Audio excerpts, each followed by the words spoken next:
Hello everyone, it's time for another EU News Update. As always, for any merchandise you see in this video, there may be a link in the description where you can either buy or pre-order them. It's the start of 2024 now, and there's already so much to talk about. The Twin Suns Foundation is at it again with their biggest and most ambitious fundraiser to date.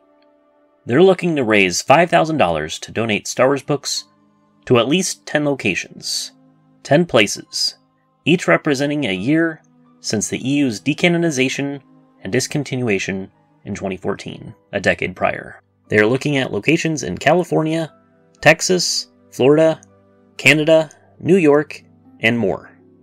After this massive fundraiser, the Twin Suns Foundation can safely say that they have donated more than 2,000 Star Wars books since the charity's beginning. That is incredible.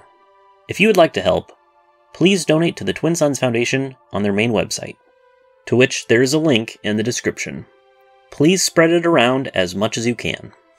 In book news, we have a few things to go over. On January 30th, the Star Wars Epic Collection, The Menace Revealed Volume 4, was released. It is the final Epic Collection that collects comics that lead into the Clone Wars. As the Separatist crisis flares, Obi-Wan Kenobi and Anakin Skywalker are assigned as bodyguards to a senator under threat. Can they protect him from assassination? Bounty hunter Aurra Sing targets a fallen Jedi, but does she still have what it takes to come out on top? Pirate Captain Nim, on the run from the Trade Federation, is sent to track down fellow pirate Sol Sixa. But first, he must determine who the real enemy is. Plus, the comics adaptation of Attack of the Clones. This book collects Star Wars The Bounty Hunters Aurra Sing, Star Wars Starfighter Crossbones, Free Comic Book Day 2002, Republic issues 46 through 48, Star Wars Episode 2 Attack of the Clones, Star Wars Hasbro / Toys R Us exclusive, plus material from Dark Horse Extra issues 44 through 47, and Star Wars Tales issues 2, 7, 14, 18, 20, and 24. The Menace Revealed Volume 4 is now available. On January 23rd, the unabridged audiobooks of Courtship of Princess Leia and Yoda Dark Rendezvous have been released for the very first time. This is pretty historic, as these EU books that are over 20 years old are now going to be fully fleshed out in audio form, thanks to the Essential Legends collection. For a time, it seemed like we weren't going to get any more unabridged audiobooks of older EU novels. But luckily that seems to have turned around. You can get them both for free with an Audible subscription, or you can buy each of them separately. On January 17th, Star Wars Legends The Threat Revealed Volume 2 has been released in France in both hardcover and paperback. Even before infiltrating Count Dooku's Separatist army during the Clone Wars, Quinlan Vos was already in danger of succumbing to the darkness, anger, and doubt gnawing at his heart. Few Jedi have been as close to the dark side and the underworld as he. This is the beginning of his story. This book contains the Star Wars Republic issues 19 through 35, Star Wars Tales issue 13, Dark Horse Extra issues 35 through 37, and Dark Horse Presents Annual 2000. In merchandise news, we have a lot to go over. On January 23rd, Hasbro Pulse did a fan stream where they revealed upcoming figures. For the Black Series, we've got a Phase 1 Clone Trooper. He comes with 2 blasters and a removable helmet.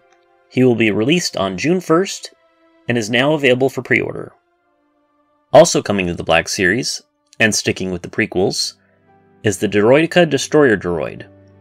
It is modeled in a metallic brown and bronze with a purple overspray to give it an iridescent look. And it, of course, can roll into a ball. This figure will be released on July 1st and is now available for pre-order. Returning to the Vintage Collection is Luke Skywalker in his X-Wing pilot suit. This figure is a re-release, but considering it's one of the most famous characters in Star Wars, that's not too surprising. He comes with a blaster and a removable helmet. Luke is set to be released on August 1st and is now available for pre-order. And now you can order the greatest Star Wars character, Ori Marco, aka Prune Face, as a concept maquette replica. This maquette was the first step in designing the Prune Face creatures that would show up in the Rebel briefing scene in the final film. With hands-on access to the original film artifact and high-resolution 3D scanning, Regal Robot crafted a faithful recreation of the concept maquette for this mysterious alien from the movie. Limited to just 100 pieces, each hand-painted maquette in the Signature Edition includes a metal plaque hand-signed by veteran ILM creature artist Tom St. Amand. The Legacy Edition is limited to 83 pieces, includes a one-of-a-kind sketch, each one dreamed up and hand-drawn by Tom St. Amand. The included sketch comes beautifully matted with a 5x7 frame that also houses a hand-numbered metal nameplate, hand-signed by St. Amand. That frame can either stand on a tabletop or hang on a wall. They are in limited supply, so be sure to order before they're gone. And finally, in video game news, on January 16th, the original Star Wars Episode 1 The Phantom Menace game that was released on the PlayStation 1 has now been ported to the PS4 and PS5. It includes rewinding, quick saving, custom video filters, and HD upscaling, at least as much as you can do for a game this old. It is now available to purchase, and it is free for PlayStation Plus Premium members. My Master Edition of Knights of the Old Republic 2 from Limited Run Games has arrived in the mail, so I will do an unboxing video for this one, just like I did for The Force Unleashed. If you also ordered this from Limited Run Games, you may be receiving it soon. And on January 26th, Star Wars Galaxies Restoration introduced Update 1.2, Schism of Heretics, and an original storyline around the Purge of the Jedi set in the Restoration universe. There are also new systems being introduced, such as the Jedi Visibility and Force Ghost systems, that will force those who follow the path of a Jedi Padawan remain hidden from anyone who may not agree with the power of the Force. Force sensitives will have to be wary of which players and NPCs they trust. More so, the Patriots of Dathomir will be making their debut to the game, which are not-so-friendly extremists who attack anyone who shows signs of utilizing Force-sensitive abilities. It will be crucial for anyone who decides to follow the Jedi custom path to remain in the shadows as much as possible, unless they want to succumb to a horrific fate. But what do you all think? Let me know in the comments below.